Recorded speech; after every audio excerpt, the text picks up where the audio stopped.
शीतल और अभिमन्यु की शादी को 5 साल हो चुके थे, लेकिन अभी तक उनका कोई बच्चा नहीं हुआ था।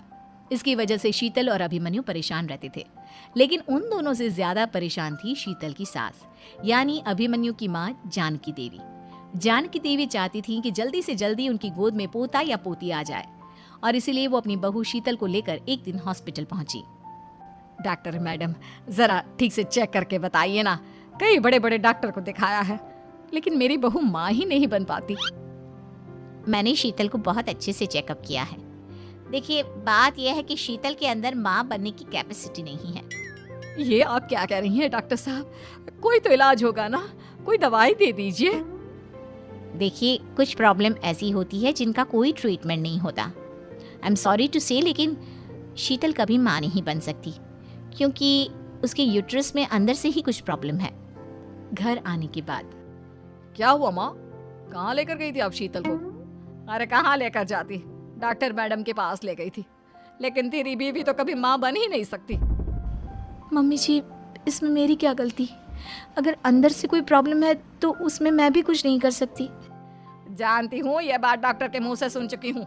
अब दोबारा मेरे सामने इस बात का गाना मत गा। अरे माँ, परेशान होने की जरूरत नहीं है, हम सोचते हैं ना कुछ। अरे क्या सोचेगा तू? जब डॉक्टर कह चुका है कि तेरी बीवी माँ नहीं बन सकती, तो बता क्या सोचेगा तू? कहाँ से लाएगा बच्चा? माँ, ये तो मैं भी नहीं जानता। अभिमन्यु, क्यों ना हम अनाथ आश्रम से एक बच्चा गोद ले आए? क्या फर्क पड़ता है बच्चा हमारा हो या गोद लिया हुआ? हाय बड़ी बातें बनाने वाली, क्या फर्क पड़ता है?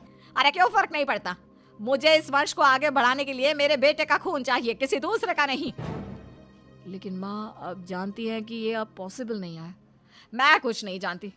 मैं किसी पराये की औलाद को इस घर में अपना पोता या पोती बन के बढ़ता हुआ नहीं देख सकती।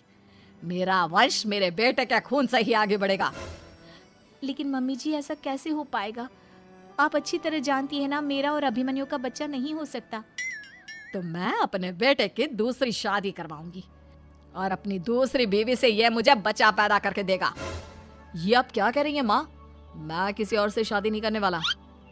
मेरे रहते हुए आप अभिमन्यु की शादी किसी और से करवाएंगी? मम्मी जी, आप ऐसा कैसे कर सकती हैं?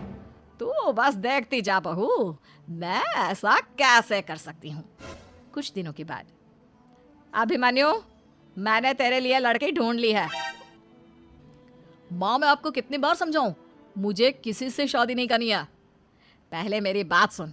ये जो चमेली है ना, हमारे घर में काम करने आती है, वो तुझसे शादी करने के लिए तैयार है। मम्मी जी, आप अभिमन्यु की शादी एक नौकरानी के साथ करवाएंगी? वो इसलिए क्योंकि चमेली दिखने में बहुत खूबसूरत है, बच्चा भी सुंदर ही होगा। मम्मी जी, लेकिन एक बच्चे के लिए अपने बेटे की शादी नौकरानी के साथ करवाना, क्या ये सही है?